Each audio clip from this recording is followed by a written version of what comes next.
ናችሁ ወይ? እኔ ደህና ነኝ አልሐምዱሊላህ። እንደው ክርስቲያን ወገኖቼ ሰላም አድርገዋል። ስለዚህ መጀመሪያ አበበ ልዑል ቤት ያለ የልዑል አንድ ክሩም በረከት የሚባለውን እኔ 300,000 ብር ልስጥ ብቻ ከዚህ ጋር አስመልጠኝ ሲለው ጊዜ እኔ እንደዚህ ነገር አላደርግም፣ ህሊናዬ የማይፈቅድልኝ ነገር አላደርግም። ይሄ በታማኝነት የምንሰራበት ክሩም ነው እንጂ በብር ተገዝተን የምንሰራበት ክሩም አይደለም። እኔ አልሰራም፣ እንደዚህ ነገር አላደርግም ብሎ እምቢ ብሎት ነበር። እኔ አበበን የምሬ ነው ብላችሁ በዚህ ልክ የሄደ ወንጀለኛ አይመስለኝም ነበር በምንም ተአምር። ግን አበበ በጣም ኃይለኛ አጭበርባሪ፣ በወንጀል ላይ የተዘፈቀ ነው። በእርግጥ 9 ወር በሙሉ ሊያን በደንብ አስተምረዋለች፣ በደንብ አስተምረዋለች። አስቡት፣ እዛ ጋር ዘበኛ ነኝ ብሎ ነው አቤል ጋር የሚሰራው ነበረው። ግን አሁን ከልዑል ጋር ሊያስመልጡት የልዑል ክርሞች 300,000 ብር ልስጣችሁ አስመልጡ ነው። በእርግጥ አዎ መኪና አለው፣ ቤት አለው፣ ምክንያቱም ሊያ ከፍለዋለች። ስለዚህ አሁንም ቢሆን ልዑል የአቤል ክርሞችን መጠርጠር አለብን። መጀመሪያ ቤታችሁ ማጽዳት ነው ያለባችሁ። ሰው ቤቱ ሳያጸዳ መቼም የሰው ቤት ሂዶ አያጸዳም አይደል? ስለዚህ ልዑል በተቻለ አቅም ቤትህ ማጽዳት አለብህ። በተለይ አንደኛው ካፋፋችሁ ስታወሩ ጊዜ የሆነ የድንጋጤ ስሜት አለው፣ የፍርሃት ስሜት አለው። እኔ ስሙ ባላቀውም እርሳሴ ከረንና የለበሰው ወፍራሙ ሰውየው በጣም የድንጋጤ ስሜትና የፍርሃት ስሜት ነው ያለው። ባይሆን ኖሮ በዚህ ልክ ሁላችሁም ስታወሩ ጊዜ በአፋፋችሁ ቀምቶ አያወራም ነበር። በቃ እንደዚህ ሊሆን ይችላል፣ በጓሮ በር ሊያመልጥ ይችላል፣ የሆነ ነገር ሲያወሩ አሁንም እንደዚህ ሊሆን ይችላል፣ የሆነ ነገር ከሰራተኞቹ ጋር ግንኙነት ሊኖር ይችላል፣ አሁንም የሆነ ነገር ሲያወሩ ጊዜ ከአቤል ሰዎች ግንኙነት ሊኖር ይችላል። በመጨረሻ ምን አለ? በዶክተሩ ስልክ ተቀብሎ ደውሎ ይሆናል። እሺ ቢደውል እንዴት አድርጎ ሊወጣ ይችላል? እንዴት ነው ከዶክተር ጋር እንዴት ሊደውል ይችላል? በምን ሁኔታ? ዶክተሩስ ለምን ስልክ ይሰጠዋል? መቼም ዶክተሩ እዛ ጋር በስልክ ሲያወራ ጊዜ እኮ የዶክተሩ ብር ካልሰጠው እኮ ምንድን ነው የምትሰራው? ምን አይነት ወንጀል ነው ብሎ እኮ ዶክተሩ ይጠይቀዋል። ምናልባት ዶክተሩ ብር ካልተቀበለ ማለት ነው። ስለዚህ እኔ እዛ ቀን ማነው አበበን ሐኪም ቤት ይዛችሁ የሄዳችሁ ቀን ሲወጣ ይገባል የተባለው የክሩማችሁ አባል በደንብ ጠርጥሩት። ሲጀመር በደንብ ያስታውቃል። እሱ ነው አበበን ያስበለጠው። ልዑል ነቃ። ከአቤል ጋር ትጣላ፣ ከአቤል ክሩሞች ጋር ትጣላ፣ በደንብ ነው የሚያስታውቀው። ልጁ ነው ያስመለጠው። ለምን ብትሉኝ በደንብ ይዩት። በእርግጥ ልዑልን በደንብ የተከታተልከውን ነበረ። ልጁ ሲያወራ ጊዜ አንድ ፍሬ ያለው ነገር አያወራም። አንድ ቁም ነገር ያወራ ነገር አይደለም። ክሩማችን እንደዚህ ነበረ፣ በዚህ ነበረ፣ 300 ብር ልክፈላችሁ ብሎ ነበር፣ እንደዚህ መጠርጠር አለብን፣ የአቤል ሰዎች መጠርጠር አለብን። ለምን? አንተ ውስጥህ ንጹህ ከሆነ ለምንድነው አፋፋቸው የምትላቸው? እሺ ለምንድነው የፍርሃት ስሜት ውስጥ እንዳለ ሰውነት ውርር አድርጎ የያዘው? ስለዚህ ሰው የሆነ ነገር ውስጡ ላይ ከደበቀ የሆነ ነገር ካለ እኮ ነው በዚህ ልክን እንዳንተ በጥጥፊያ ላይ በላይ እኔ ብቻ ስሙኝ ነው የሚያወራው። ሀታ ቴዲ ሲያወራ ጊዜ አፋፉ ነው የምትለው። የልዑልን ያስረዳው በመሀል ትገባለህ።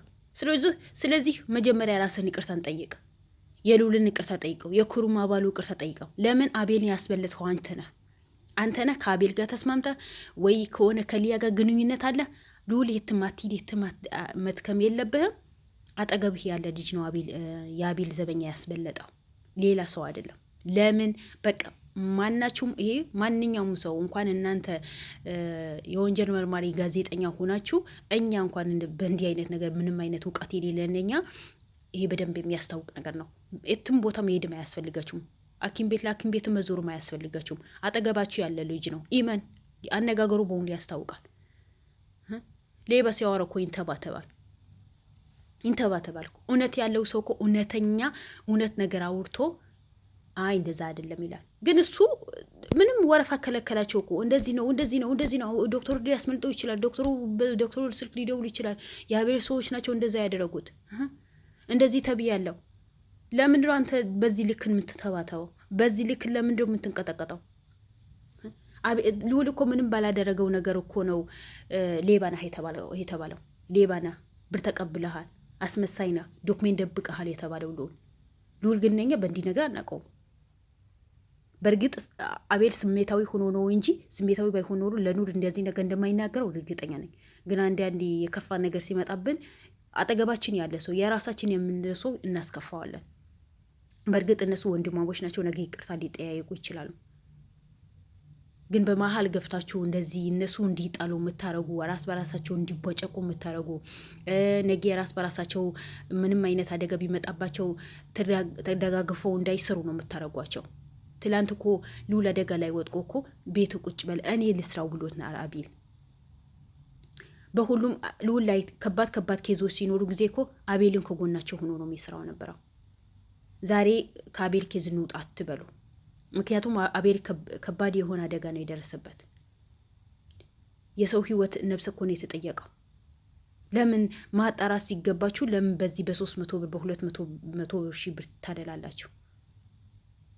ኋላ መጨረሻችሁ እስር ቤት ልትገቡ። መቼም አንድ ነገር እኮ አይቆይም፣ ይወጣል እኮ እውነት ይወጣል። አበብ እንኳን የዛኔ ያያችሁ እኔ ምንም ያደረኩት ነገር የለም ጋሽ የተኛ ብለውኛል ምናምን ብለው አወራ። በመጨረሻ አቤል ከገባ በኋላ ራሄል ገባች። ከዛ በኋላ ጩኸት ተሰማ። ከዛ ሲሄድ ጊዜ በሩ ተዘጋብኝ ብሎ ነው ውሸት ያወራው ነበረው። ሰው አምኖት ነበር። እናቱ ያመጣት እኮ ማስመሰል እኮ ነው፣ አውቁ በቃ ነፃ ነኝ ለማለት። እሺ በመጨረሻ እውነቱ ወጣ። እዛ ቤት እንዳልገባች አቤል በተኛበት ሪሳው እንደገባ መኪና እንደመጣ ከማን ጋር እንደተደዋወለ ሊያ እዛ ቤት እንድትቀጠር ያደረገ እሱ እንደሆነ እውነቱ አወጣው መጨረሻ ላይ። አሁን ቢያመልጥም እውነቱ አውጥቶታል። ስለዚህ እውነቱ እንዲወጣ ያወቃችሁ ለምን ወንጀል የምትሰሩት? ለምን ወንጀል ትሰራላችሁ? መቼም ይሄን ነገር ከልዑል እኮ አያመልጥም። እያንዳንዱ ነገር እኮ ይወጣል። እባካችሁ በየጊዜ ልዑልን አትካዱት። እሱ ስር የሰራችሁ ልዑልን አትካዱት። በዚህ ልክ ልዑልን አታስከፉት። እሱ እኮ ተከፍሎት አይደለም የሚሰራው። ወገኔ ሊያግዝ፣ የተቸገሩ ሰዎችን ልርዳ፣ የተበደሉ ሰዎችን ፍትህ ላስጥ፣ ሰው የሚበድሉ ሰዎች እስር ቤት ይወረወሩ በማለት ነው እንጂ እሱ ምንም የሚጠቅመው ነገር እንደሌለ እያንዳንዳችሁ ታውቃላችሁ። ግን እሱ ስር ሁናችሁ ከእሱ ጋር አብራችሁ የበላችሁ ከእሱ አብራችሁ የጠጣችሁ ደሞዝ የተከፈላችሁ ልዑልን ትሸጡታላችሁ። ህሊና የሚባል ነገር አይኖራችሁም እንዴ? በየጊዜው የሆነ አደጋ ሲደርስ ጊዜ እዛ ውስጥ ያሉ ሰዎች ናቸው ልዑልን የሚጎዱት፣ ሌላ ሰው አይደለም። ከሩቅ አይመጣም እኮ እዛ ውስጥ ያሉ ሰራተኞችን ልዑልን አሳልፎ ይሰጣሉ፣ መረጃ ይሰጣሉ። አቤልን ምን ያክል እንዳደከመው እኮ ያውቃሉ እያንዳንዳቸው። አቤል አልኩኝ አበበን ምን ያክል እንዳደከመው። አንዴ እውነት ያወራል፣ አንዴ ውሸት ያወራል። ይኸው በመጨረሻ ነው ያመነው የነበረው። ያ ሁሉ ያወቁ ለምን በዚህ ልክ ልዑልን እንዲከዱት እንዳሰቡ እኔ አላውቅም። ይሄ እኮ የወረዳ አስተሳሰብ እኮ ነው። ከእናንተ የሚጠበቅ ነገር እኮ አይደለም። የእውነተኛ ክሩም አባል ሆናችሁ የምትሰሩ ሰዎች እኮ አይደላችሁ። ከዛ ሁሉ ለምን ከሊያ ጋር ሆናችሁ አሰሩ? ብር ፍለጋ አይደል? ሊያ ጋር እኮ ብር ነፍ ነው አይደል? ብር ሊያ ጋር እንደፈለጋችሁ ነው። እዛ አባል ከተቀላቀላችሁ እንኳን ይከፈላችኋል፣ እንኳን ስራ ሰርታችሁ ሳይሆን ማለት ነው። ስለዚህ ምን ጊዜ ቢሆን በእውነት እንጓዝ፣ ለእውነት እንስራ። የእውነት ከሰራን የሰራነው በረካ ይሆንናል። ግን በውሸት መሰሩት ነገር ምንም አያደርግም። ማፈርስ የዛ ክሩማ አባል በሙሉ ጓደኛ አብራችሁ የበላችሁ አብራችሁ የጠጣችሁ ዛሬ አንተ ይሄን ነገር እንዳደረግ ሲያውቁ አንገት አደፈም? አታፍርም? ምንም አይመስልህም? አሁን አንተ ደስተኛ ነህ? አበበን አስመልጠህ ብር ተቀብለህ ልዑልና አቤል ተጋጩ። ምን ትደሰታለህ? ምንድነው ጥቅም? 300 ብር ምን ይሰራልሃል? የእውነት ብትቆም አይሻልም? መቼም አንዴ ነው የምንሞተው እንጂ ሁለቴ አይደለም። ስለዚህ ልዑል አትድከም። አጠገብህ ያለ ልጅ ነው የአቤል ዘበኛ ያስመለጠው፣ ሌላ ሰው አይደለም። እኔ ንገር፣ እኔ ስማኝ። በጣም ከባድ ነው። የሰውን ማመን በጣም ከባድ ነው። የምር ነው የምላችሁ። ከማን ሰው ከማን እንደሚኖር አላውቅም። በዚህ ልክ የለፉ የደከሙ መካድ ማለት ደግሞ ይከብዳል። የለፉ የደከሙ የእውነት ሲቆሙ ደግሞ ሌባነህ ብር ተቀብለህ ነው የምትሰራው፣ ብር ተቀብለህ ነው የአቤል ዘበኛ ያስመለጥክ ማለት ከባድ ነው። ሁለተኛ ደግሞ የአቤል ጋርዶች ሰራተኞች በጣም ኃይለኛ ናቸው። ኃይለኛ ብቻ አቤል ፈጣሪ ይጠብቀው። አንዳንዴ የሆነ ነገር በህይወታችሁ ሲመጣ ጊዜ ሁሉ ነገር ይደራረብባችኋል። የምትወዱ ሰው ታጣላችሁ፣ ጓደኛ ታጣላችሁ፣ የራሳችሁ የተባለ ሰው ይክዳቸዋል። ስለዚህ አቤልም ብቻ ፈጣሪ ይጠብቀው። ልዑልን ደግሞ መጠንከር አለብን። አቤል አስከፋኝ፣ የአቤል ሰዎች አስከፉኝ፣ ሌባሉኝ፣ አንተ ሰርቀህ ነው ወንጀል ነው የምትሰራው ብለውኛል ብለህ ከአቤል መራቅ የለብህም። አቤል በአሁኑ ሰዓት ሰው የሚያስፈልገው ሰው ነው። ታውቃለህ ሉን፣ ከኛ የበለጠ አንተ ታውቃለህ። ሰው የሚያስፈልገው ሰዓት ነው እንጂ አንተ የምትርቅበት ሰዓት አይደለም። ከአቤል የምትርቅበት ሰዓት አይደለም። ምንም ቢያስከፋ ትላንት ተዋዳችሁ ተፋቅራችሁ ችግራችሁ አብራችሁ ተካፍላችሁ የምትሰሩ ጀግኖች ነበራችሁ። ዛሬ በማይረባ ነገር ተጣልታችሁ መለያየት የለባችሁ እና እንደዛ ነው እላችኋለሁ። ውድ ቤተሰቦቼ አዳዲስ ነገር ይመጣል፣ እንለቃለን፣ ቪዲዮ እንሰራለን። ስለዚህ ቪዲዮ በምንሰራ ሰዓት ደግሞ በየጊዜ ቪዲዮ እንዲደርሳችሁ ከፈለጋችሁ ሰብስክራይብ አድርጉኝ፣ የደወል ምልክቱ አጥቁሩት። አዳዲስ የሉልና የአቤል የጀግኖችን ቪዲዮችን አምጥቼ የለቀላችኋለሁ። ያለው መረጃ እያንዳንዱ ቀንጨብ አድርጌ አቀርብላችኋለሁ፣ ቪዲዮም ሳይበዛ።